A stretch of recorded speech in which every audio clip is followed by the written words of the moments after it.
말씀과 함께 시작하는 하루 9월 14일 월요일 아침 매일 5분 말씀을 시작합니다. 오늘 말씀은 요한복음 1장 14절부터 18절까지의 말씀입니다.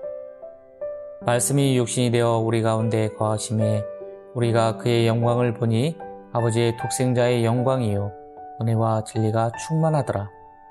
요한이 그에 대하여 증언하여 외쳐 이르되 내가 전에 말하기를 내 뒤에 오시는 이가 나보다 앞선 것은 나보다 먼저 계심이라 한 것이 이 사람을 가리킴이라 하니라. 우리가 다 그의 충만한 데서 받으니 은혜 위에 은혜로라. 율법은 모세로 말미암아 주어진 것이요 은혜와 진리는 예수 그리스도로 말미암아 온 것이라. 본래 하나님을 본 사람이 없으되 아버지 품속에 있는 독생하신 하나님이 나타내셨느니라. 요한복음은 성육신 교리를 소개하고 있습니다. 하나님의 아들이 죄인인 우리를 위해 육신을 입고 이 땅에 오셨다는 내용이 성육신 교리의 핵심입니다. 여러분은 말씀이 육신이 되어 우리 가운데 거하셨다는 말씀이 어떻게 들리고 있습니까? 예수님은 육체를 입고 이 땅에 오시기 전 이미 말씀으로 존재하셨음을 성경은 선언하고 있습니다. 이것을 선제성이라고 표현합니다. 즉 그분은 인간이 되기 전에 이미 존재한 분, 태초에 계셨던 분임을 선포하는 말씀입니다. 이미 태초 이전부터 계신 분, 예수님이 곧 영원한 하나님이심을 알려주고 있습니다. 인류가 시작된 이래 지금까지 그 누구도 태초의 기원을 증명하지 못하고 있습니다. 태초, 우주의 시작, 모든 있음의 시작을 사람이 무슨 재주로 그것을 증명할 수 있겠습니까? 그리고 그것을 성경에서 자사에게 말씀해 준다 한들 지식의 한계를 가진 인간이 어찌 그것을 다 이해할 수 있겠습니까? 그러니 하나님은 선포라는 방식을 통해서 그것은 우리가 진리로 받아들여야만 할 것을 말씀하고 있는 것입니다. 그런데 하나님은 태초에 말씀이 계시니라. 말씀이 육신이 되어 우리 가운데 거하신다. 이 두 개의 명제가 사실임을 증명하는 방식으로 오래전부터 선지자들을 통해 예언하게 하심으로 그 예언의 말씀들이 성취되는 것을 보게 하심으로 하나님이 만물의 창조자이심을 태초를 시작하셨음을 우리로 하여금 알게 해주셨습니다. 그래서 세례 요한은 내 뒤에 오시는 이가 나보다 앞선 것은 나보다 먼저 계심이라 한 것이 이 사람을 가리킴이라 라고 말하므로 전부터 내가 메시아, 즉 하나님이 오실 거라고 말하지 않았느냐라고 예수님의 오심을 증언하고 있음을 볼 수 있습니다. 우리는 육체를 입고 오신 예수 그리스도 안에서 하나님이 죄인들에게 베푸신 은혜를 보게 됩니다. 죄로 인해 단절된 하나님과 인간의 관계를 다시 회복시키시기 위해서 하나님의 아들 예수님이 우리를 찾아오셨습니다. 주님은 우리가 보고 만지고 느낄 수 있는 분으로 인간의 역사 속에 오신 것입니다.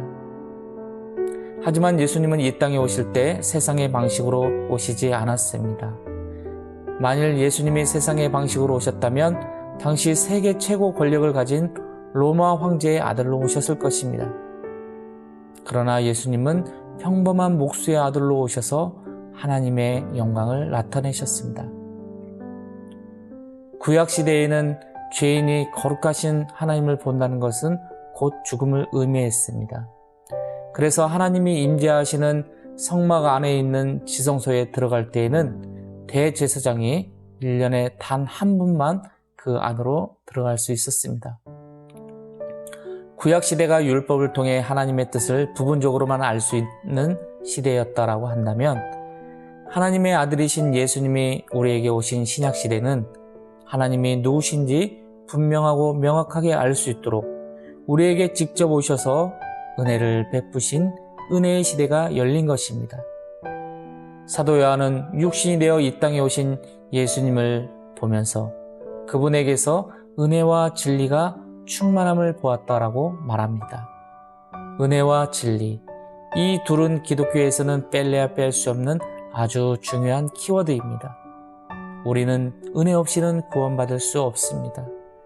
은혜는 사람의 언어가 아닌 하늘의 언어, 하나님의 언어입니다. 하나님께서 이 은혜를 우리에게 베풀어 주심으로 우리는 지금 하나님을 아버지라 부를 수 있는 것입니다. 죄덩어리였던 우리가 예수님으로 말미암아 거룩하신 하나님의 자녀로 다시 태어나게 된 것입니다. 예수님은 진리이십니다. 세상의 많은 사람들이 진리에 대한 목마름으로 진리를 찾고자 갖은 방법과 노력을 하였지만 모두 실패했습니다. 진리는 하나님이 보여주셔야만 알 수 있는 것이기 때문입니다. 하지만 이제 태초의 말씀으로 계신 하나님께서 독생하셔서 우리에게 오심으로 우리는 예수님이 곧 진리임을 깨닫게 되었습니다. 말씀이 육신이 되어 우리에게 찾아오신 예수님은 보이지 않던 하나님의 나라를 우리에게 보여주셨습니다. 들리지 않던 하나님의 말씀을 들리게 해주셨습니다. 사랑하는 여러분, 은혜와 진리로 나에게 찾아오신 예수님을 오늘 또 내 인생의 주인으로, 내 삶의 주인으로 모시기 바랍니다. 그리하면 여러분의 심령은 은혜와 진리로 충만케 되어 오늘도 주 안에서 즐겁고 기쁨이 넘치는 하루가 될 것입니다. 이 은혜가 우리 울산영문 모든 근우 여러분에게 가득하시기를 기원합니다. 주님의 이름으로 사랑하고 축복합니다.